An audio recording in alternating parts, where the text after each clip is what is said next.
dito lang natin umpisahan sa gilid dito. Hirap kasi walang makahawak ng camera. Dito natin umpisahan, tapos iano natin sa yan yan. Ay, kaliyog gunit sa camera. Dito lang ay gunit dito na may tutusin mo natin dito sa gilid.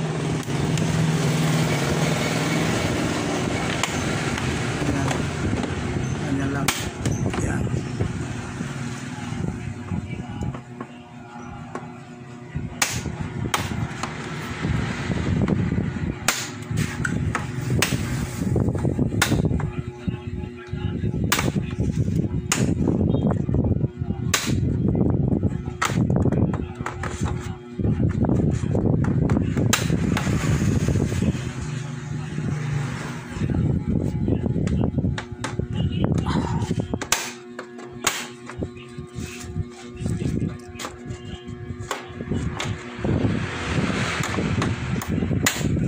Yun. Yan. Tapos ito.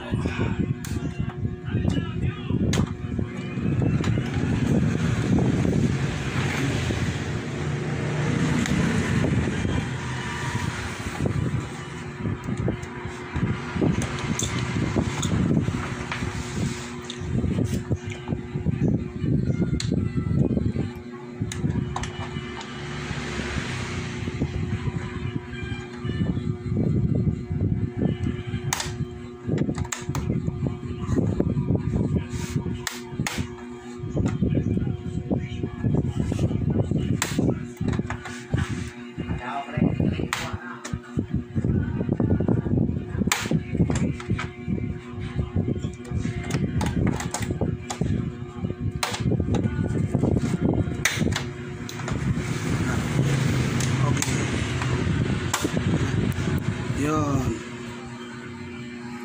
Pupi na. Guys, may gagawin tayong Philips na monitor sa computer. Ito ang model. Ayan.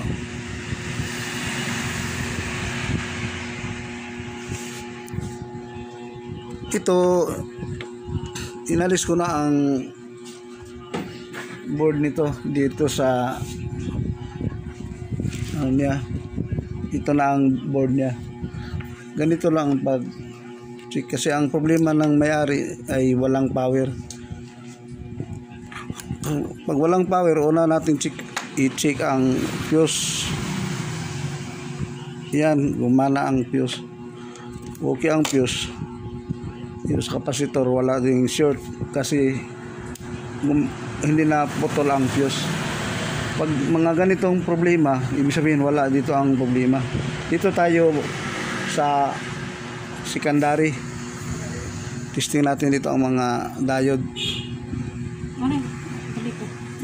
Yan. Yan o, may reading parang mababa kay sa times 1, mababa ang reading niya. I-reverse natin para ayan, may short dito. Hindi pa natin alam dito kasi connected itong dalawa. Hindi natin alam sa kanila kung alin dito ang short sa kanila. Ang gagawin natin, alisin muna natin itong isa para malaman natin kung alin sa kanilang dalawa ang short.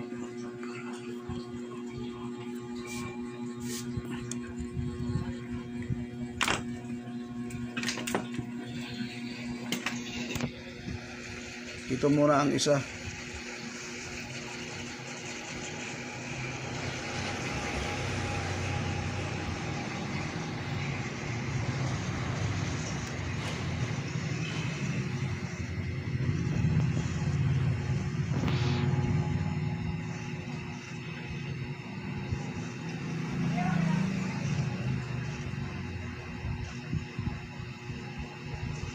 Yan, alis na.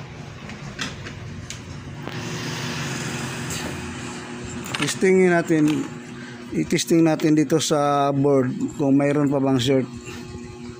Pag reverse, yan may reading dyan. Pag reverse, wala nang short. Testing natin ang transistor, ang diode.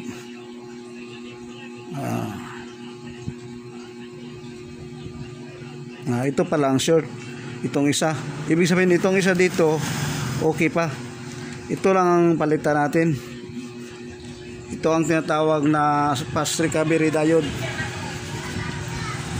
Maghanap lang ako dito sa sa board. Ito sa secondary din.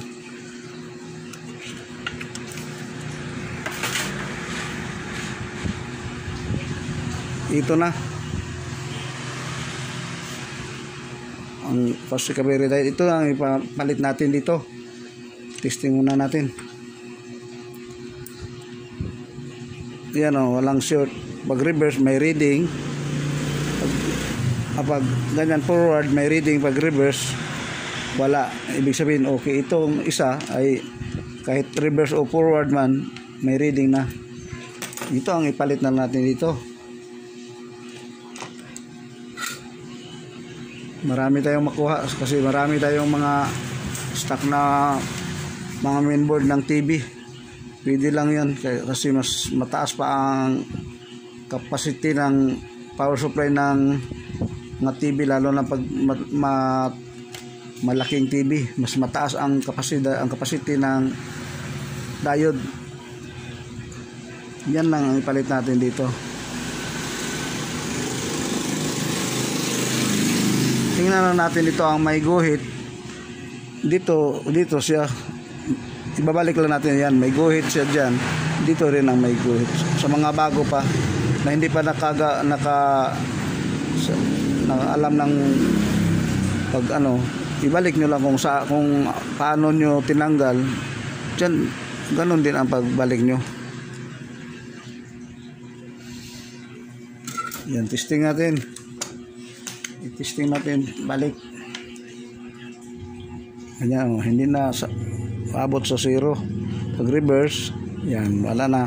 Pareho na silang dalawa. Ngayon magsuka tayo, mag-isi tayo ng voltahe.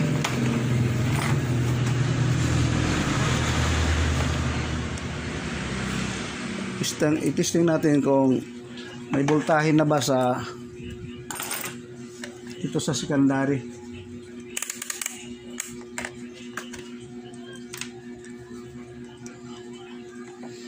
Saksak. Yan. Testing natin. Dito, i-ground natin kasi ground ito.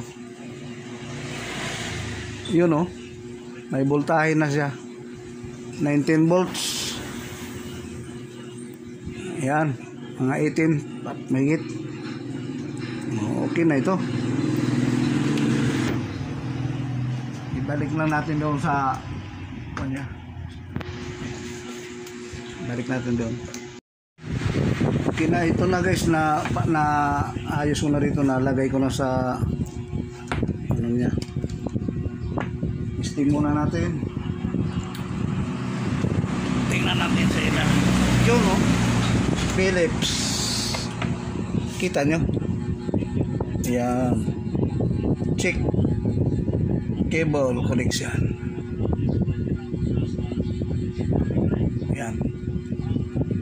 Okay na.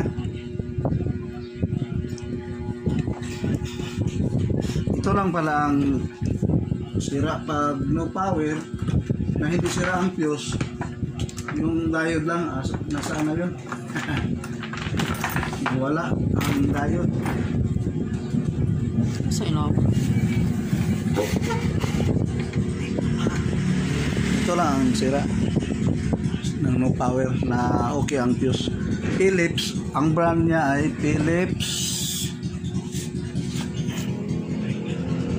Yan, yung model hindi masyadong model kasi Chinese, 271 B. Yan. Okay na. Hanggang dito lang muna ang video natin. Maraming salamat sa Diyos sa inyong panonood. Sa hindi pa nakapag-subscribe ng channel ko, sana i-subscribe din ninyo. Subscribe na. Maawa naman kayo. Nya. Sige. Bye. Sa Diyos.